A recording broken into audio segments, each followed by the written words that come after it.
Punctuations.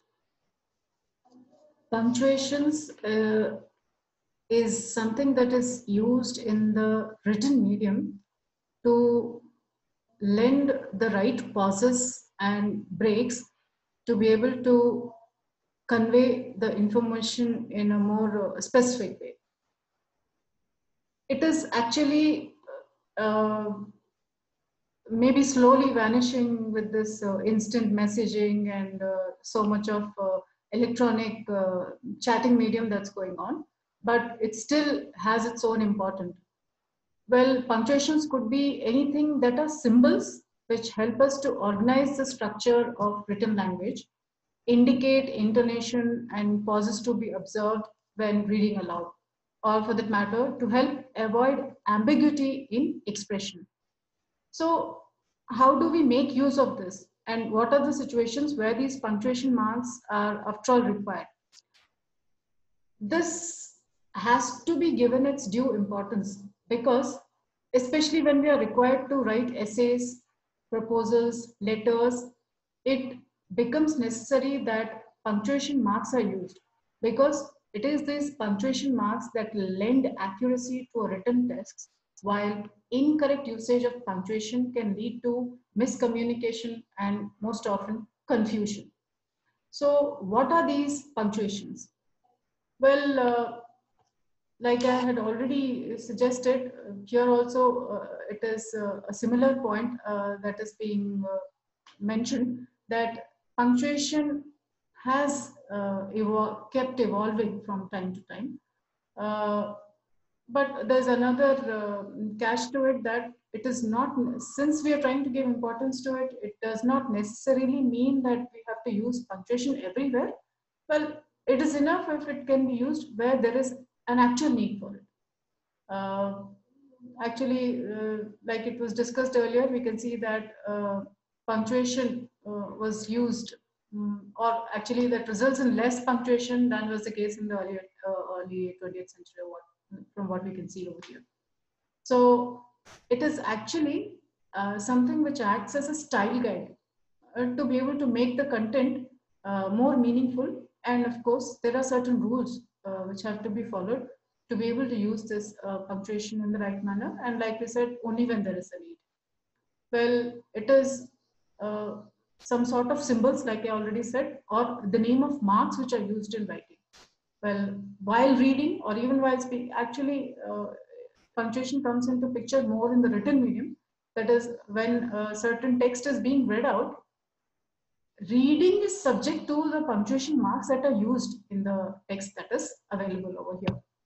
So what we have to, what remains to be seen is that we need to learn what are these symbols and how do we do that.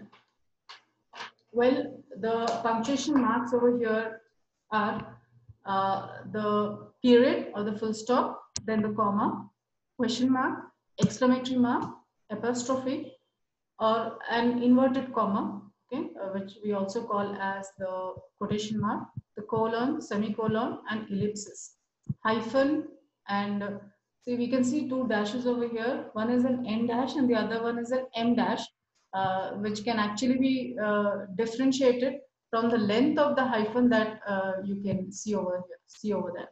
So suppose typically I say that where are you going?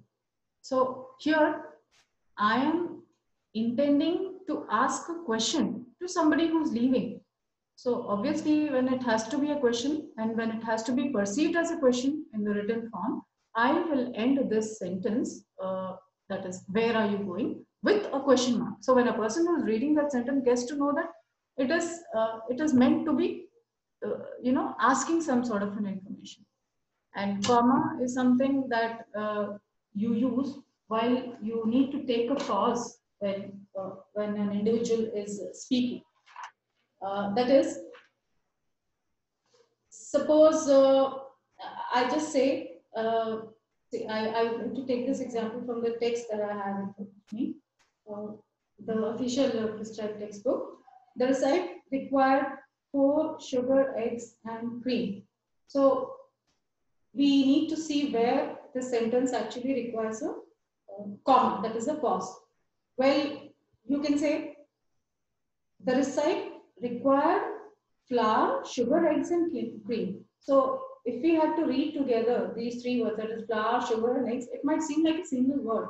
But whereas we are supposed to indicate it by putting a comma after flour, which is suggesting that flour is different and sugar and eggs are different. So comma after flour, comma after sugar, that is indicating that these are all separate entities. So that way, an exclamatory mark, that is when you want to express surprise, and a quotation mark or inverted comma is invariably used when you're trying to refer to somebody who has already spoken. That is, you're trying to highlight the person's actual spoken words. Then a hyphen sometimes indicated to show the difference. Sometimes there are two separate words which are connected to make a single word. There we can use a hyphen, okay, or to indicate yet another pause. And colon and semicolons are those marks which are indicated to show that there's more to follow, or there's a list has to follow. You're going to enlist certain things, or maybe let us say you're referring to a title. The title is not yet complete. There is something more which needs to be added over there.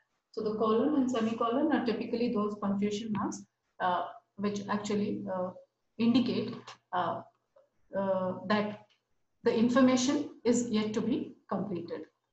Likewise, every punctuation mark that is used is always helpful for the reader to get the right note at the right place.